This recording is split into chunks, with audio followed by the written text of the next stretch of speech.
No, I don't want no scrub. A scrub is a guy that can't get no love from me.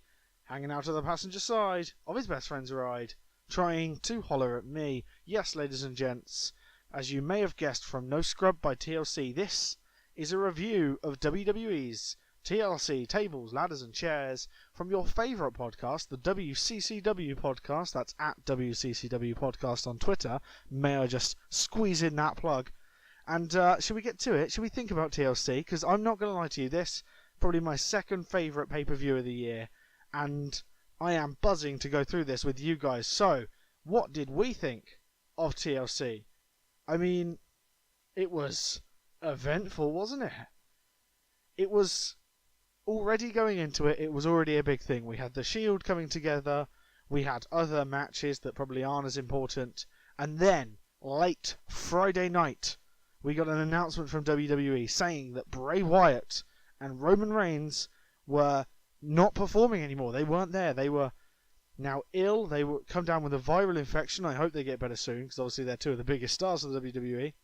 And now, replacing Bray Wyatt was AJ Styles, which meant we got AJ Styles versus Finn Balor. I mean, oh yes, that's a dream match right there. And then to replace Roman Reigns, we got Kurt Angle. 11 years in the making, we got the return of Kurt Angle. I was buzzing going into this. I had to watch it live, and in case you don't know, in England that meant I was up till 4 in the morning. I'm very tired, but I am so excited to talk about this event because it was just amazing. So let's go through it, shall we? Let's go match by match, slowly but surely. I'm not going to talk about the pre-show because the pre-show is boring. Who cares about Alicia Fox? I know I don't. But we opened up the pay-per-view with the debuting Asuka facing Emma, and it was a good match. It wasn't a squash match, which a lot of people thought it would be. A lot of people thought Asuka would come in, squash Emma, and just be like, oh, look how good Asuka is. But I think they did the right thing here. They showed that it's a step up to the main roster, but Asuka still won. She got Emma to submit using the Asuka lock. It's a solid match, a really good way to start the pay-per-view. Got the crowd buzzing because, new person starting. Everyone's really excited for that. So it was a great way to get it going. Both of these two lovely ladies can put on a great wrestling match. So already I'm like, yeah, this is good. I'm excited. Even my cat is next to me, and my cat's like, yeah, I was pretty excited too. My girlfriend is not so excited. She slept through most of this because she's sensible. But yeah, so Asuka won the first match. Good way to start the pay-per-view. Then we got a tag team cruiserweight match for the 205 Live roster. Put on a 2-on-2 tag team match. We had Cedric Alexander and Rich Swann facing Gentleman Jack Gallagher and the Brian Kendrick. Again, a great wrestling match. The storytelling is actually quite nice. They did a really good job, and I quite like the idea of having tag teams on 205 Live. For the last year, since 205 Live started, tag teams have been a little bit missing. It's just been singles, or it's been like a thrown together tag team match. This is good. I can see that Cedric Alexander and Rich Swann are a great tag team. Obviously, Gentleman Jack Gallagher and the Brian Kendrick are great together. It was a great match. Obviously, all of these 4 people can wrestle. To win the match, Cedric Alexander performed a lumbar check, which is possibly the best looking wrestling move going at the moment. Performed that on Brian Kendrick to win the match. And what I love about this is Cedric Alexander and Rich Swann, they had matching pants. Quite clearly they're going to make them a tag team, and I am all up for that. I love the idea of tag teams on 205 Live. I love this match. And yeah, no, what more do you want? It was a solid few minutes worth of match, and I can find out it's 9 minutes. It was an 8-minute long match, and it was great way to follow the Asuka match. It was good solid wrestling. Storytelling not as important, but the wrestling really pulled it through. After that, we got what was not so much a wrestling match, but a very good storytelling match. We had Alexa Bliss defending the Raw Women's Championship against Mickie James. Mickie James looking to go to her 7th championship here, tying the record with Trish Stratus. Try saying that a lot of times. Really good storytelling. The wrestling isn't as great. These two are good wrestlers, but they're not amazing. Especially not as good as the 205 Live lot. But solid storytelling. The idea going into this is that they want to say that Mickie James is older. I mean, she's not. She's not older at all. But that's what they were going with. And obviously Alexa Bliss is like 3. So, you know. And it was really well done. For a lot of the match, Alexa Bliss had the upper hand. Mickie James then got the upper hand and put Alexa into the corner. Alexa did that thing. She did it recently where she pretends she's injured. Then there's a lapse in conversation. She pulls Mickie James into the corner, getting Mickie James to hit her head off of the turnbuckle. Pulls a snap DDT. She retains the title. So Alexa Bliss went over on Mickie James. After the match, Mickie James was interviewed. Said this won't be the last time she challenges for that championship, but it really did feel like the end of a line. She was crying. It was quite emotional. It really did feel a lot like a, thing. I hope it's not, because she's really good. She's good on the mic. She's a decent wrestler. She's really good at the in-ring storytelling and chemistry. So I hope it's not the last time we see her. But yeah, another really good match. They let that go for, hold on, how long would they go?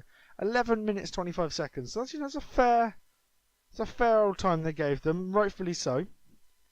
And then we went from storytelling to one really good wrestler and one great storyteller. We had the WWE Cruiserweight Champion, Kalisto, defending against Enzo Amore, the certified G, the bona fide stud.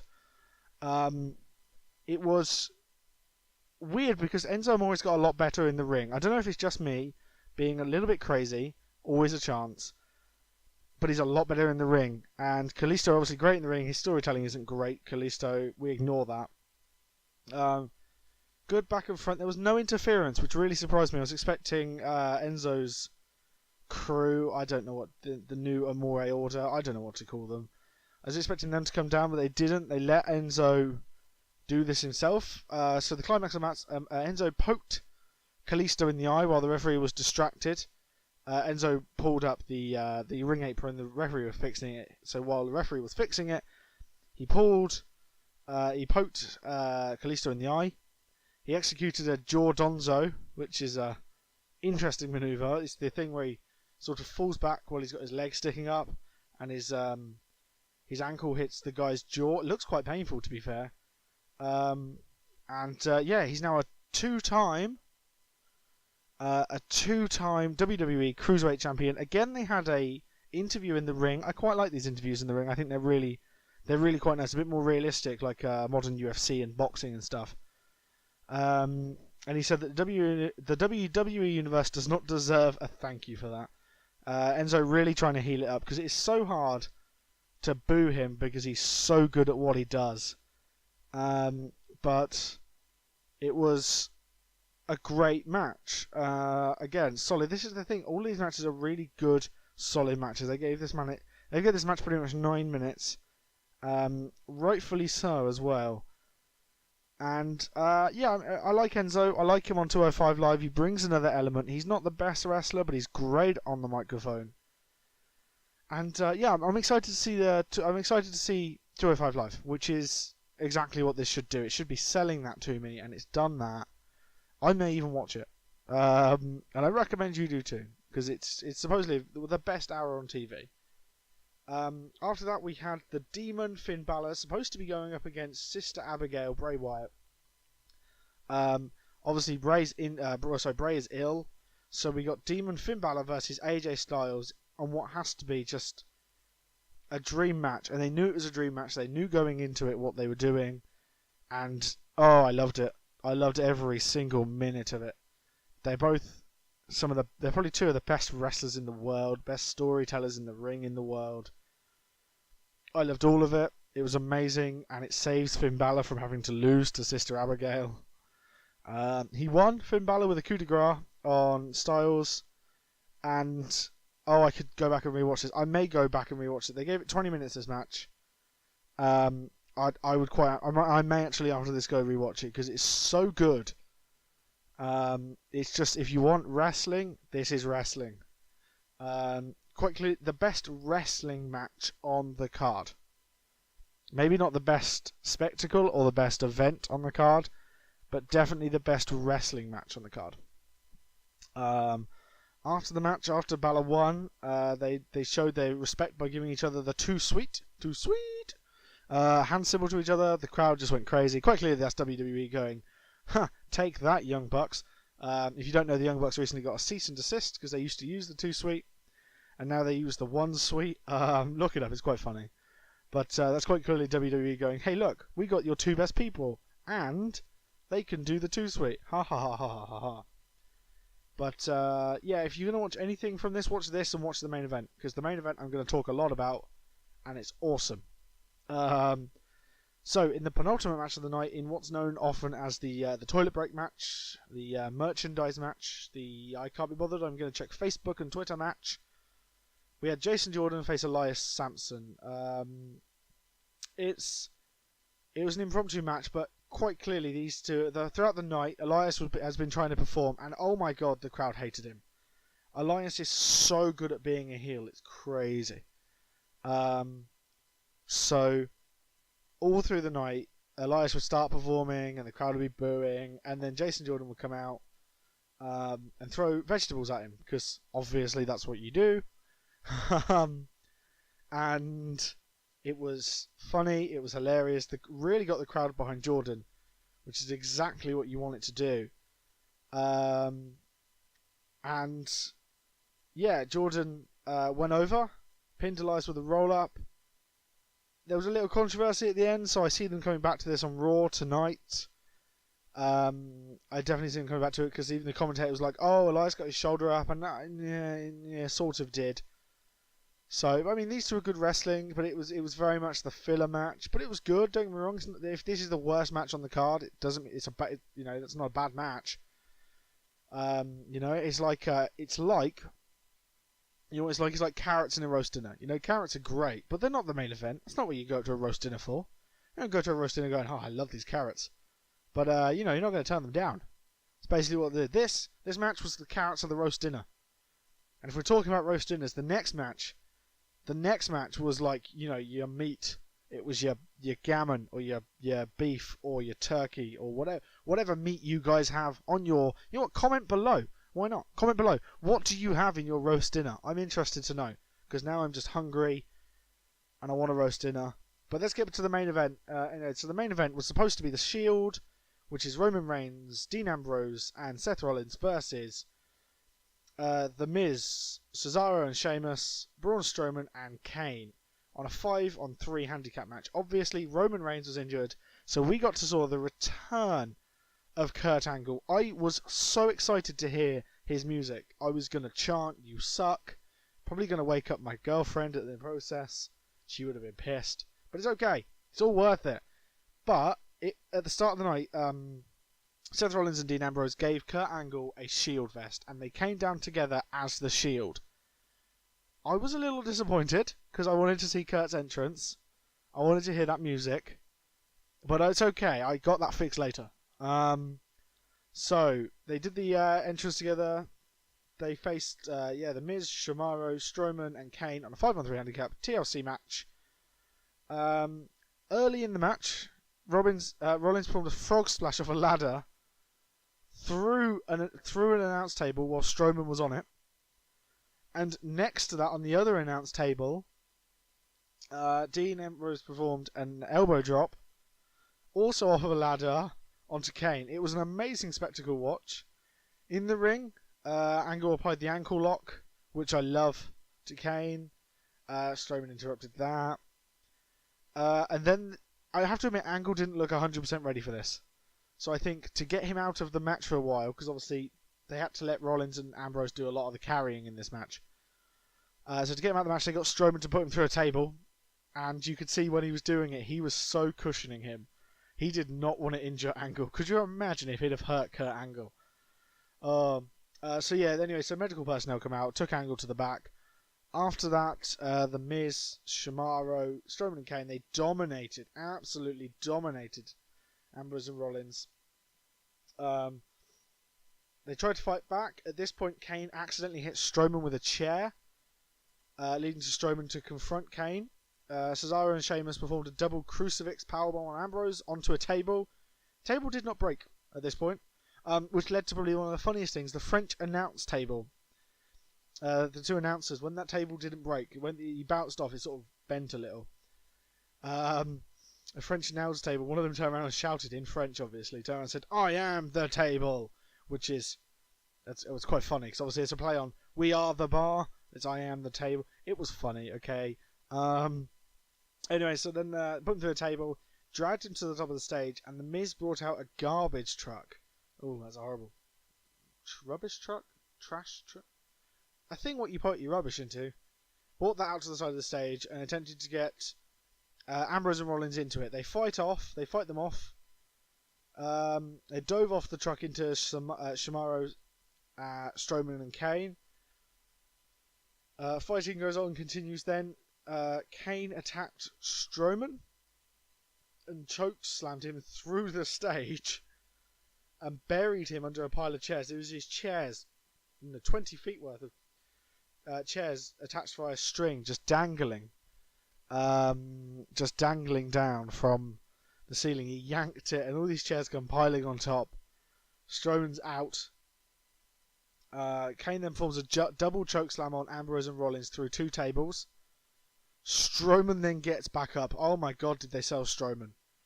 Attacks Kane, Cesaro, Sheamus, and Miz. Then get onto Strowman and put him in the garbage truck and basically kill him. They crush him in garbage. That got rid of Strowman. They go back to the ring. Ambrose and Rollins were being dominated, and then you hear it. You know, you hear that. Oh my god, I'm buzzing. I'm like, oh, it's Kurt Angle's music. He's back down. He flips over Cesaro. He gives an angle slam to Sheamus. Performed another angle slam onto Cesaro through a table. Ambrose and Rollins tackled Kane through the barricade as like a homage to Roman Reigns. And while distracted, Miz performed a skull-crushing finale on Angle. Now, they have been selling this move like it's like the plague. And so close to a 3 count. Like, so close to a 3 count. Angle just kicked out of this skull-crushing finale. Angle then applies the ankle lock. Miz escapes, but then Rollins performed a ripcord knee, followed by a dirty deed from Dean Ambrose, and then an angle slam from Angle. Angle then says, "You know what? Powerbomb time." The other two are buzzing. They do that triple bomb. What they called it the Olympic Shield bomb. So the Miz Angle pins, and it's 1, 2, 3. The Shield with Kurt Angle win the match. Everyone's buzzing. Everyone's exciting. So excited. It was a great way to finish the pay-per-view. Everyone went home happy.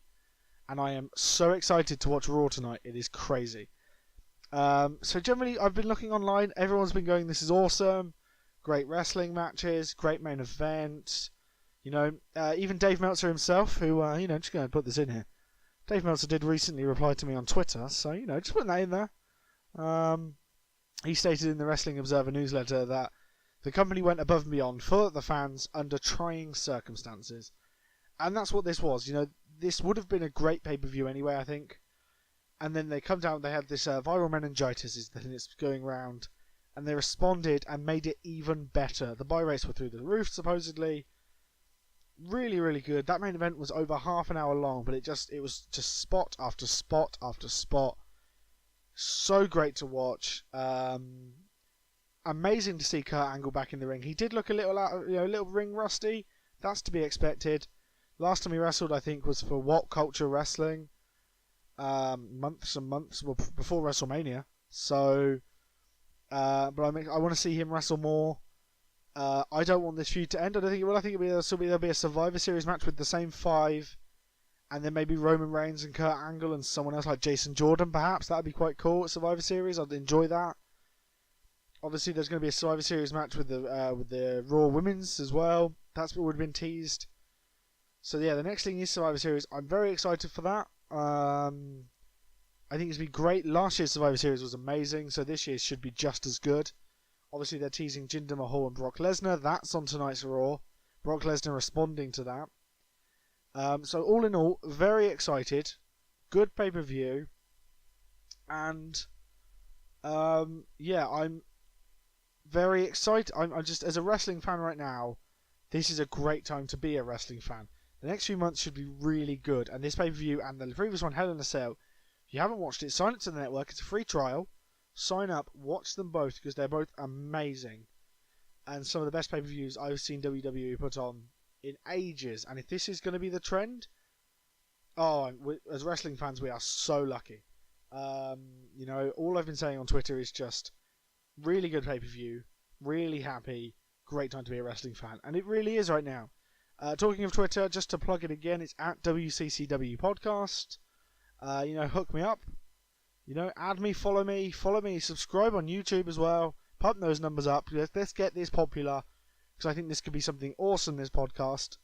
But yeah, I'll be back later on in the week to talk about Raw and SmackDown, which I'm very excited about. But if I'm going to review this pay-per-view out of 7, because I like the reviewing things out of 7, a solid 6 out of 7. It's not perfect.